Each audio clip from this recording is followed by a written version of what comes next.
Olá, eu sou a Daniele Castellani, psicóloga e arteterapeuta, e esse é mais um episódio do podcast Individuando-se, um podcast que traz reflexões sobre a vida, sentimentos e emoções e humanidades. Hoje, eu quero falar sobre uma palavra que está cada vez mais presente no nosso vocabulário emocional: gatilhos. Talvez você já tenha dito ou escutado frases como: "Isso me dá gatilho", "Nem vou nesse lugar porque é gatilho para mim", "Nossa, isso me engatilhou demais", ou então "Não fala sobre esse assunto, é gatilho para mim". Mas em algum momento você já parou para pensar o que são esses gatilhos e como lidar com eles? O que realmente acontece dentro da gente quando somos engatilhados? Hoje eu quero te convidar a olhar para esse processo com um pouco mais de profundidade. Obviamente, trazendo um pouco da psicologia de Carl Jung, talvez um pouco de neurociência e o que mais minha cabecinha pensar nesse momento. Vamos lá? Pensa aí, você já reconhece algum gatilho na sua vida? Tem alguma situação que você evita porque sabe que não vai te fazer bem? Algum lugar, alguma pessoa, alguma situação? Qual foi a última vez em que você se sentiu desproporcionalmente afetado por alguma coisa? Alguma vez na vida, diante de algum gatilho, você teve uma reação exagerada que você só percebeu que foi exagerado depois que passou? Pode ser ficar com muita vergonha diante de alguma coisa, com reações como ficar vermelho da cabeça aos pés e queimando, sabe? Pode ser reagir com estupidez, com violência ou grosseria com alguém, como um ataque de raiva, por exemplo. Pode ser uma crise de choro instantânea, no qual depois que você passa, você percebe que não era tudo isso, mas na hora você sentiu. Isso já aconteceu com você? Como você lida quando não consegue fugir dessa situação que te dá gatilho? Como você lida com a emoção que fica? Bom, então a gente pode entender o termo gatilho como alguma coisa que é disparadora de uma emoção e reação emocional, ou seja, diante de alguma coisa, de algum estímulo, do contato com aquilo, que pode ser um assunto, pode ser uma situação, pode ser uma pessoa, pode ser um lugar, uma imagem também. Então, diante daquele estímulo, acontece uma resposta emocional mais intensa e muitas vezes até desproporcional naquela pessoa. E aí, essa pessoa pode sentir tristeza, pode sentir medo, raiva, vergonha. Algumas pessoas até paralisam, né? Então, é como se algo muito grande invadisse o corpo e a mente daquela pessoa a partir daquela situação, a partir daquele estímulo, daquele gatilho. Quando a gente começa a usar o termo gatilho, né, então eu tenho um gatilho com isso, eu tenho um gatilho com aquilo, é porque minimamente a gente já entendeu que aquele estímulo desencadeia uma resposta desconfortável em nós. Então a gente pode começar a falar, né? Então eu tenho um gatilho com nananã, né? Preencha aqui, pensa aí qual que é o seu gatilho nesse momento. Mas você, por exemplo, já reparou que às vezes alguma coisa qualquer entre aspas, né? Mas qualquer, desencadeia uma reação emocional desconfortável em você? Porque nem tudo a gente tem consciência, como eu disse anteriormente. Existem gatilhos novos, gatilhos inesperados, né? Porque às vezes o gatilho, ele vem de coisas que você não espera e que quando você vê essa coisa, esse algo que pra você seria indiferente, já apertou esse gatilho e você está se sentindo muito mal. Ou seja, nem tudo dá pra controlar. Existem gatilhos também que a gente não consegue prever, né? E aí o titio Jung, já falava disso lá atrás, quando ele falou sobre os complexos. Então, para a gente entender um pouco mais sobre os gatilhos e como ele nos afeta, vamos entrar um pouquinho no universo dos complexos. A teoria dos complexos, ela é uma das centrais na psicologia analítica. E aí não é à toa que o próprio Jung, ele gostaria que a teoria estudada e escrita por ele fosse chamada de psicologia complexa. Vocês sabiam disso? Acabou que hoje ela é chamada de psicologia junguiana, por conta do nome dele, óbvio. Mas eu imagino o desconforto, assim, esquisito, né? O desconforto dele de pensar em chamar de psicologia junguiana. Imagina, você estuda sobre um tema e depois esse tema vai ser chamado pelo seu sobrenome. Meu sobrenome, por exemplo, é Castellani. Então, depois que eu morrer, fica a psicologia castelaniana. É meio esquisito pensar nisso. Então, ele gostaria que fosse chamada de psicologia complexa. Algumas pessoas realizam esse desejo dele, algumas pessoas chamam, mas muito pouco. Normalmente ela é chamada de psicologia junguiana mesmo, de psicologia analítica. e muito também de psicologia profunda. Mas quando a gente fala de complexo, provavelmente você já ouviu falar sobre esse tema, porque no senso comum ficou muito conhecido, as pessoas falam sobre o complexo de rejeição, sobre o complexo de inferioridade, os principais. Complexo de rejeição, inferioridade, complexo de abandono. E também usam muitas frases, e talvez você já tenha ouvido ou falado, frases como, mas fulano é muito complexado, não é assim? Mas fulano, nossa, é difícil, fulano é muito complexado. De onde vem isso? Isso tem base na psicologia de Jung, psicologia de Carl Jung. Jung, ele estudou muito sobre esse tema e ele pôde contribuir muito com as suas escritas. Então, na perspectiva junguiana, o que são os complexos? Vamos lá, os complexos eles são conjuntos de emoções, de pensamentos, de imagens e memórias que são carregadas de afeto, ou seja, de coisas que afetam emocionalmente. E aqui eu não estou falando de afeto, carinho. Estou falando de afeto de qualquer coisa que nos afeta, que nos desencadeia alguma reação emocional, alguma emoção. Então, esse conjunto de afetos, eles são organizados em torno de um núcleo temático. Então, assim, para facilitar, pensa numa bolinha. Pensa numa bolinha agora. Essa bolinha seria o núcleo temático. Vamos dar um tema para ela? Então tem o núcleo temático dessa bolinha, como se fosse um botão, e o tema é inferioridade. Em torno desse núcleo temático, dessa bolinha da inferioridade, ficam várias outras bolinhas circulando, que seriam os pensamentos, as imagens, as memórias que se relacionam com o tema do núcleo temático, que a gente colocou como inferioridade. Então é como se fosse um sistema solar, sabe? Tem o Sol e os planetas girando em volta. Então, assim, quando uma pessoa, qualquer pessoa, quando a gente passa por uma situação e nessa experiência, então você sai de casa, vai trabalhar, vai dirigir, pega um Uber, vai ao mercado, vai à padaria, você está vivendo experiências. Então, quando você passa por uma experiência que dá encontro, que dá um match com o tema daquele núcleo, então, neste caso, com o tema inferioridade, esse complexo ele é acionado. Faz sentido? Como se fosse um botão. Por isso que o Jung, ele falava que a gente não tem o complexo. O complexo que nos tem. Isso que é o babado da coisa, né? O complexo que nos tem. E por que que ele nos tem? Porque ele é acionado automaticamente, a gente não tem controle nenhum.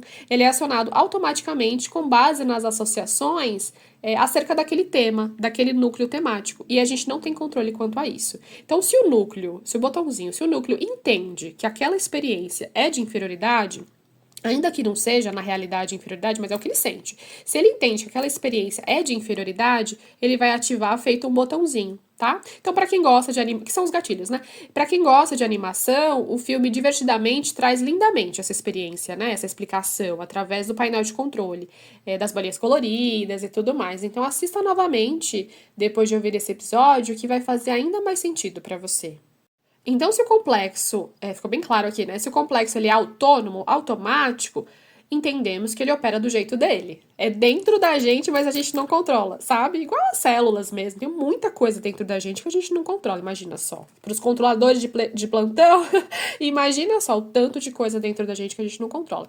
Então, se a gente entende que o complexo é autônomo, ele opera do jeito dele, na hora dele, e de acordo com o gatilho, de acordo com a experiência, né? Com o match que ele dá na experiência. O máximo que a gente consegue, às vezes, ter consciência desses gatilhos, dessa constelação do complexo, dessa ativação do complexo. A gente tem consciência e isso faz com que os danos sejam reduzidos, né? Então, como eles operam de forma autônoma, eles interferem na nossa psique, nos nossos pensamentos, nas nossas preocupações, nas nossas ações, sem que a gente queira. Sabe quando a gente não quer pensar em alguma coisa e mesmo assim a gente pensa? Não dá para controlar? É isso.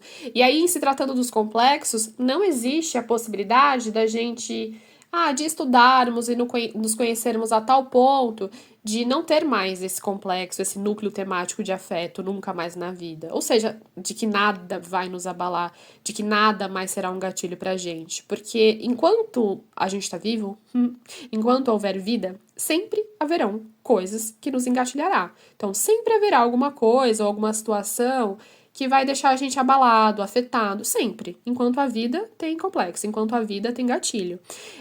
E aí, é mais sobre ter autonomia diante da emoção que nos vem do que controlar, né? Porque, segundo Jung, não existe essa possibilidade. Eu já falei sobre isso, né? Então, se tiver alguma dúvida, volta pro episódio 1, que eu falo sobre autonomia e controle. E aí as pessoas falam, Dani, mas fulano é uma pessoa muito sábio, muito iluminado, avançado, sabe? Se autoconhece, faz esportes, medita, é uma pessoa calma, não deve ter complexo nenhum ativado, não tem gatilho, nada gatilha aquela pessoa, não reage de forma excessiva diante de alguma coisa pequena. E assim, é o que eu acabei de falar, enquanto tem vida, tem gatilhos. Então eu devo dizer que sim, que vai sentir sim, porque aquela pessoa, por mais iluminada ou avançada que ela seja, aquela pessoa ela tá viva. E se ela tá viva, se a pessoa tem vida, tem afeto, tem carga de afeto, tem núcleo temático. E alguma situação específica pode abalar aquela pessoa, pode deixar aquela pessoa irritada, triste, pode ter até crise de choro. Ou seja, o complexo ele vai ser constelado e ativado em qualquer pessoa. Algo será engatilhado e a gente não consegue fugir disso. Algumas pessoas terão mais gatilhos e outras menos, eu entendo, mas todas terão, tá bom? Então, ninguém aqui é alecrim dourado que não se engatilha com nada. E aí, para facilitar a explicação da teoria dos complexos de Jung, que norteia grande parte do processo terapêutico com base junguiana, vamos num exemplo, vamos falar do complexo de rejeição. Vamos lá? Isso é muito comum, muito comum. Nossa, bomba. A clínica tá cheia de complexos de rejeição. Todo mundo tem, todos nós temos, tá? Em maior ou menor grau, todo mundo tem. Esse complexo, ele pode, inclusive, afetar profundamente a autoestima de uma pessoa, tá? Então, esse complexo de rejeição, ele existe por um conjunto de emoções, memórias e padrões inconscientes que são organizados em volta de experiências de abandono, sabe? De rejeição, de não encaixe, de não aceitação, de exclusão, de desvalorização. Eita, quanta coisa, de desvalorização. Então, quando uma pessoa lida com uma situação no qual ela se sente rejeitada, esse complexo é acionado, engatilhado automaticamente, e a pessoa se sente muito mal, porque ela não se sente o suficiente. E aí ela se sente rejeitada e abandonada.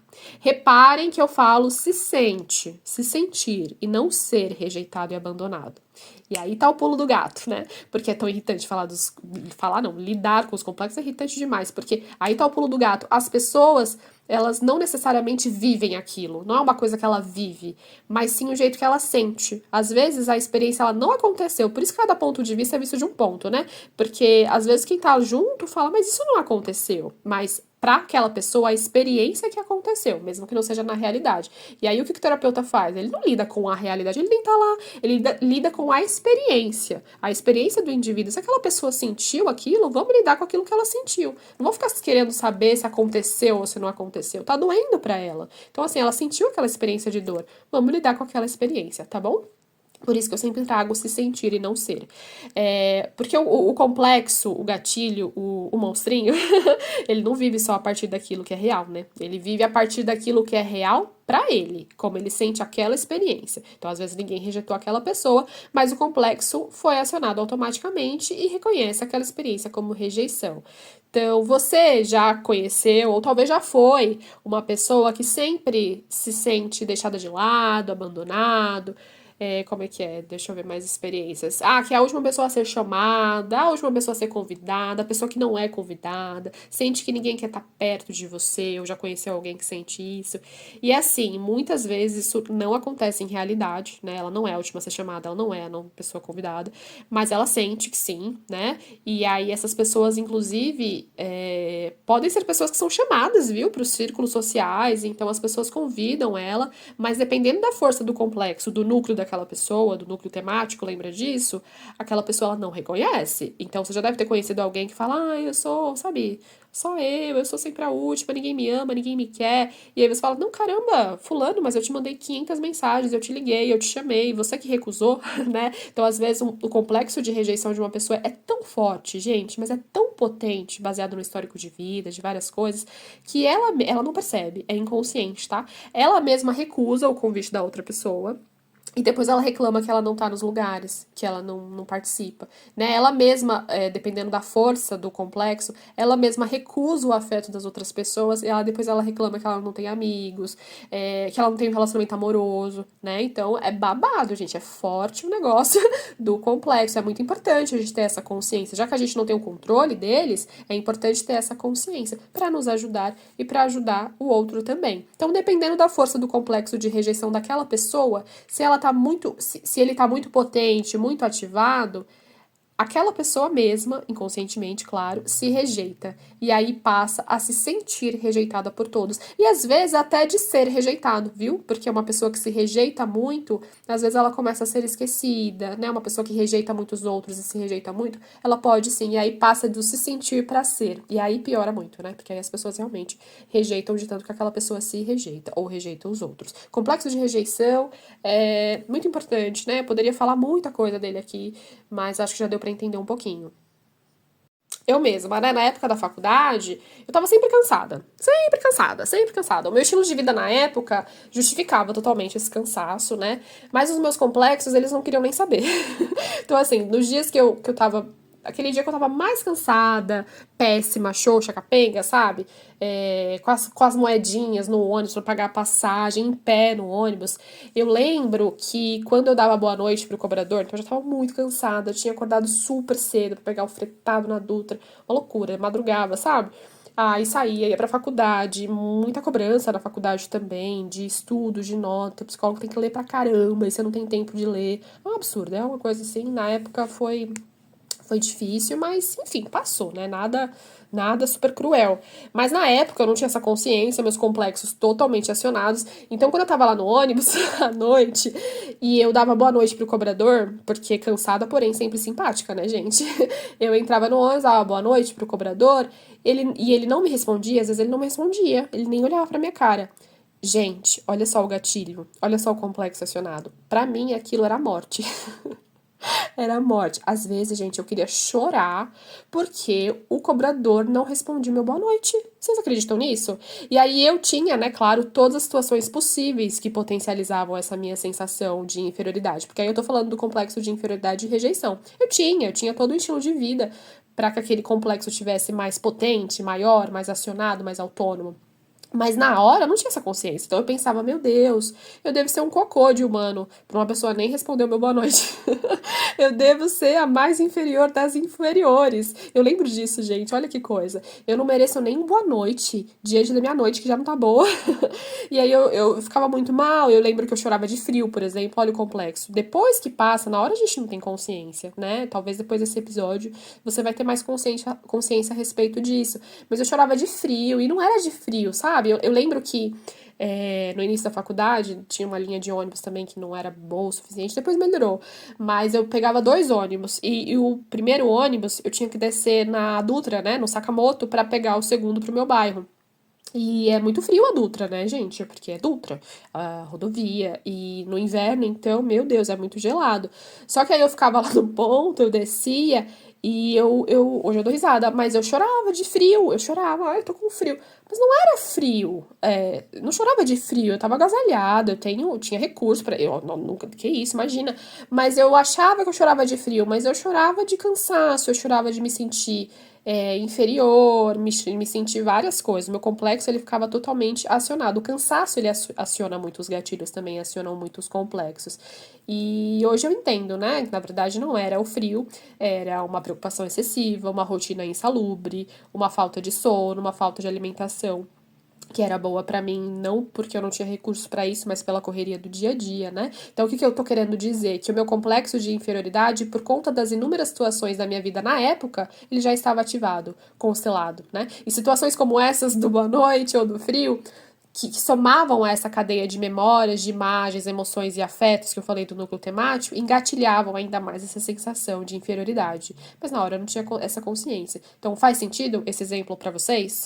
Os complexos, eles são associativos. Então, assim, eles se associam a situações que são parecidas com o seu núcleo temático, né? Como a gente já falou. Então, no complexo de uma rejeição, de inferioridade, por exemplo, essa situação que eu falei anteriormente do não boa noite do cobrador, ele vai ativar esse gatilho em mim, porque ele vem por associação. Um outro comportamento também que as pessoas fazem coletivamente e que é um tema de clínica, nossa senhora, ranking ali de principais temas de clínica, de consultório, é o vácuo. né? O vácuo, o ghosting, o não responder. Então as pessoas elas ficam enfurecidas.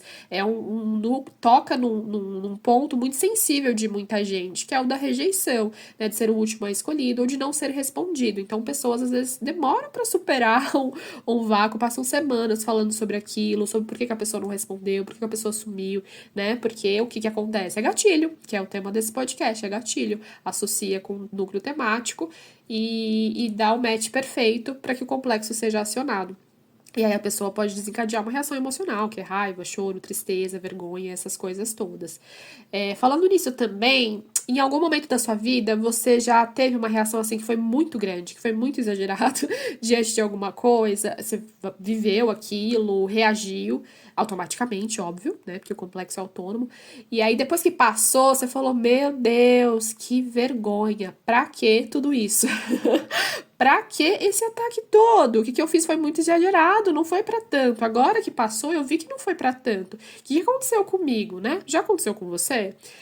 Isso, gente, isso acontece porque o complexo que foi ativado por associação, ele não pega só as questões do presente, mas ele pega de toda a linha do tempo. Então, quando o complexo ele é ativado por associação, ou seja, quando alguém te rejeita, né, entre aspas, né, você tem uma experiência de rejeição. Por uma linha associativa, a emoção que você sente no seu ataque lá de pelanca, a emoção que você sente não é só da rejeição de agora. Olha lá, não é só da rejeição de agora. É da rejeição que você já sofreu toda a vida, né? Então, a rejeição do agora, do não boa noite, por exemplo, essa é uma experiência que eu sinto de rejeição no presente. Porém, a emoção que vem, meu amor, não é só uma emoção, não é só a emoção, até enrolei pra falar, não é só a emoção daquele momento atual, é uma emoção somada a todas as experiências similares e parecidas que aconteceram durante uma vida inteira. Então a emoção, ela é muito grande, é por isso que a gente tem uma crise de choro, porque caiu um negócio no chão, né? Então a emoção é dessa situação somada a todas as outras situações parecidas vividas na vida. Imagina só o tanto de situação que você não tem nesse histórico, desse núcleo temático. Imagina a sua emoção de agora ser somada a todas as outras vividas anteriormente. Imagina, por exemplo, você passando vergonha no trânsito, tá? Xingando o colega do lado porque ele te ultrapassou.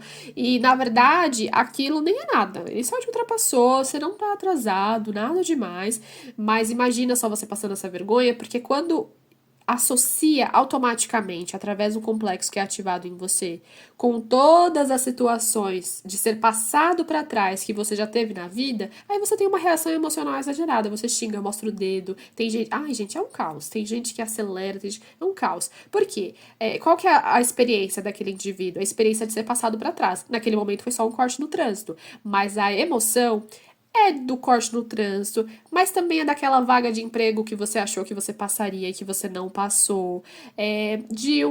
Vamos lá, algum exemplo, de uma compra que você estava quase fechando, mas aí outra pessoa fechou antes, por exemplo.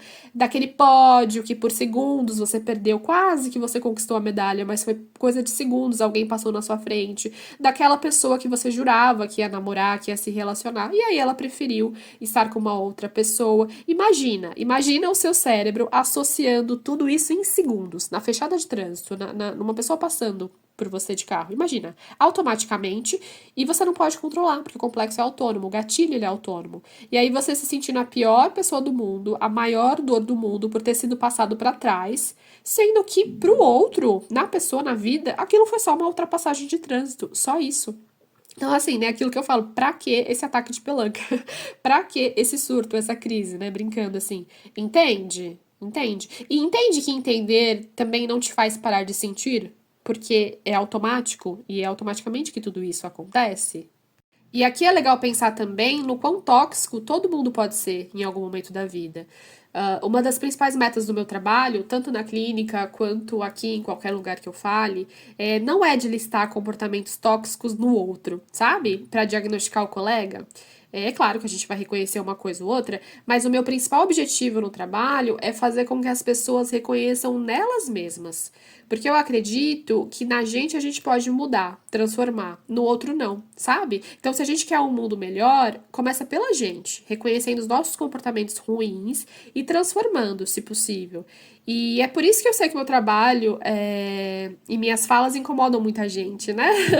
Se eu quiser sucesso, eu vou ter que falar do comportamento tóxico do outro. Mas se eu quiser realmente transformação, são poucas pessoas que vão ouvir ou ver, porque é mesmo difícil. É muito desconfortável, gente, reconhecer os nossos próprios defeitos. É muito desconfortável reconhecer aquilo que é ruim na gente. É muito mais cômodo e interessante saber, por exemplo, os 10 passos para reconhecer quando uma pessoa é tóxica, narcisista, sabe? Mas e a gente? Quando a gente tem comportamentos tóxicos? Quando a gente também tem comportamentos narcísicos? Quando a gente é engatilhado, por exemplo, a gente pode ter uma reação exagerada e isso pode machucar quem tá do nosso lado. Que atira a primeira pedra quem nunca fez isso, né, gente? Então, assim, a gente percebe sim quando o outro é ignorante, quando é violento, quando é ríspido, né? Quando tem um excesso de sensibilidade também diante de algum assunto que pra gente não tem tanto. Mas a gente se entristece muito quando uma outra pessoa reage de forma exagerada com a gente.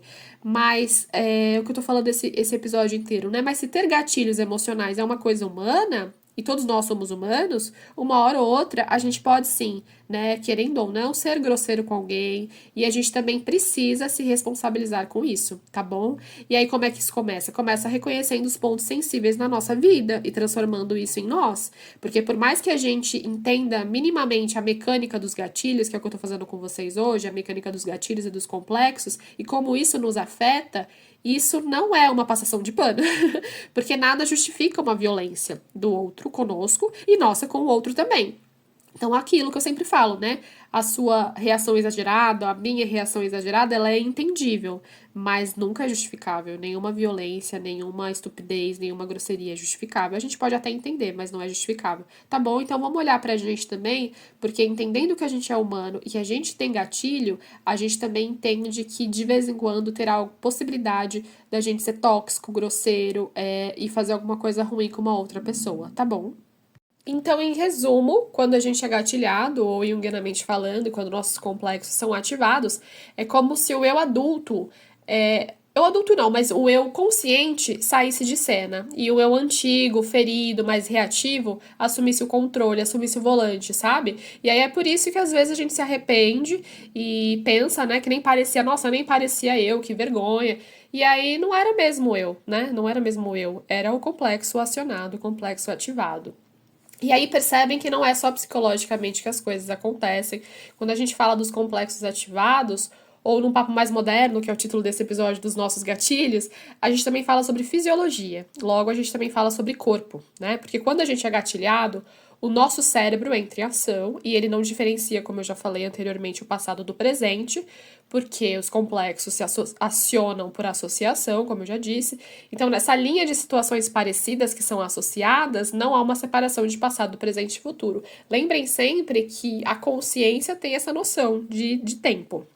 Essa noção temporal, passado, presente e futuro. O inconsciente, ele é atemporal, então ele mistura tudo, tá? Então, quando uma situação engatilha essa reação emocional, tudo vira agora, tudo vira presente, seja a rejeição que você sofreu naquele dia, seja uma rejeição que você sofreu lá atrás, na pré-escola, na adolescência, seja o que for. Tudo é agora. E por isso que essa reação emocional é tão potente. Tudo vira quase que né, uma coisa só, e tudo fica presente. Mas tudo, esse tudo que eu tô falando é só dentro da gente, sabe? Por isso que as pessoas de fora não entendem nada a respeito dessa reação emocional a partir do seu gatilho. E aí o nosso cérebro, dependendo do gatilho, ele lança, né, ele aciona um alarme que começa a disparar sinais de perigo pro corpo todo. Por isso que a gente sente no corpo também. E aí o corpo, ele entra naquele lance de ou ele luta, ou ele foge, ou ele congela, sabe? É tudo muito rápido. E aí é nessa hora que o nosso cérebro começa a buscar e acessar memórias associadas. Agora eu tô trazendo um pouquinho da questão cerebral da neurociência, né? Então é nesse momento que o complexo ele é ativado, tudo que eu já falei anteriormente, mas por uma outra visão.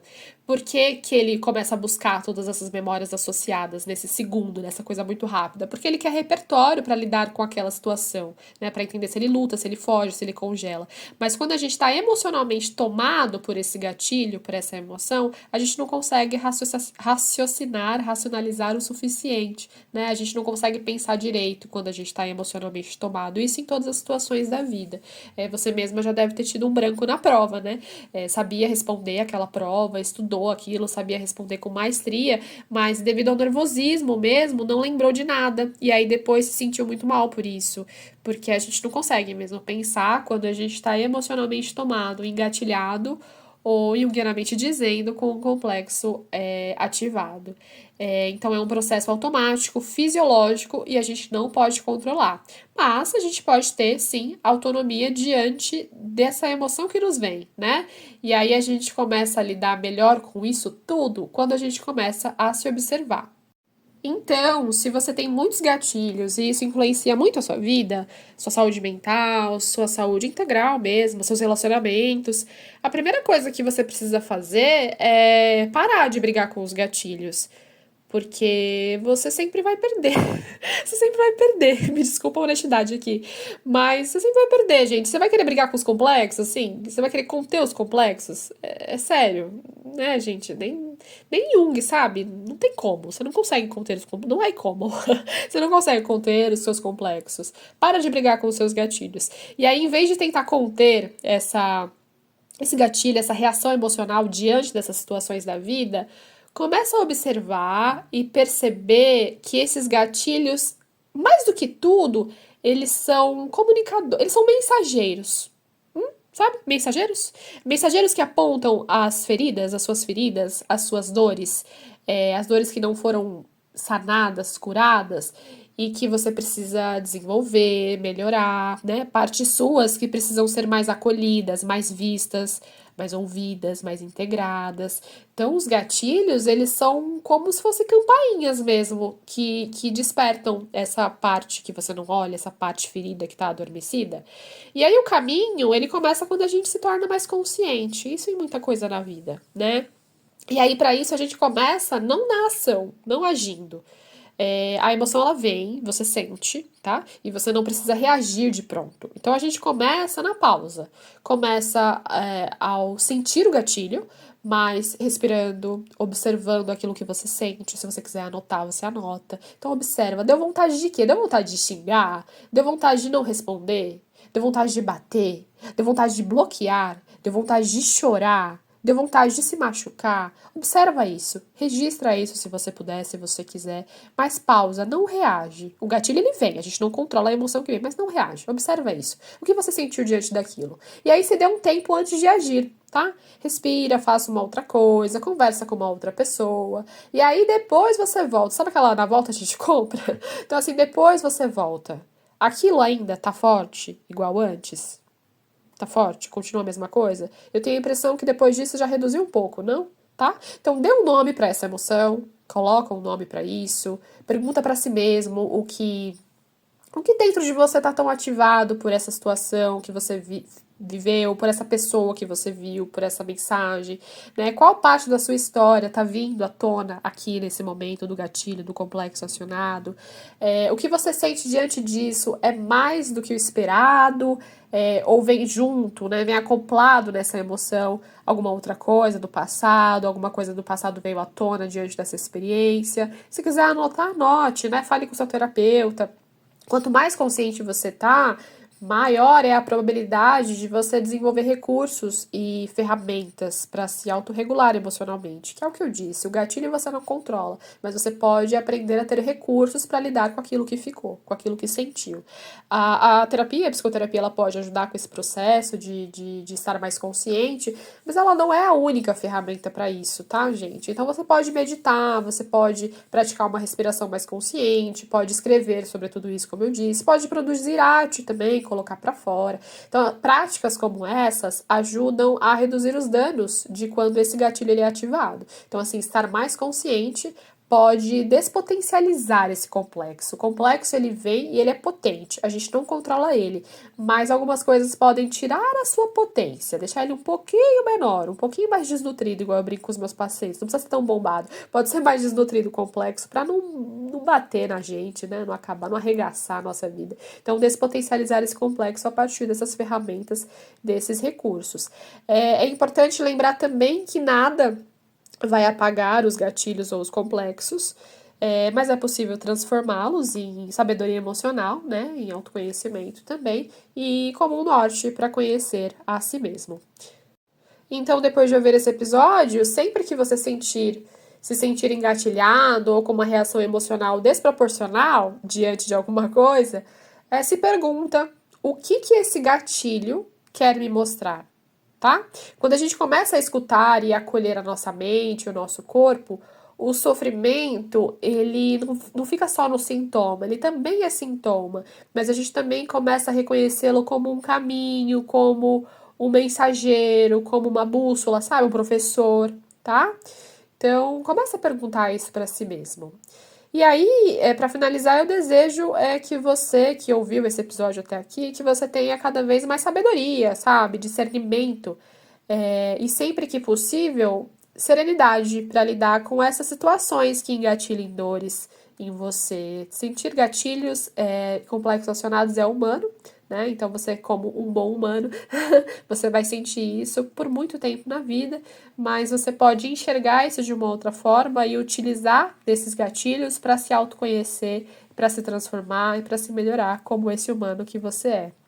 Se você sente que os seus gatilhos te afetam muito mais do que deveriam, te causam sofrimento, te impedem de realizar suas coisas, de sair de casa, busca uma ajuda profissional, um apoio, né? E pode me procurar também, eu posso indicar outras pessoas.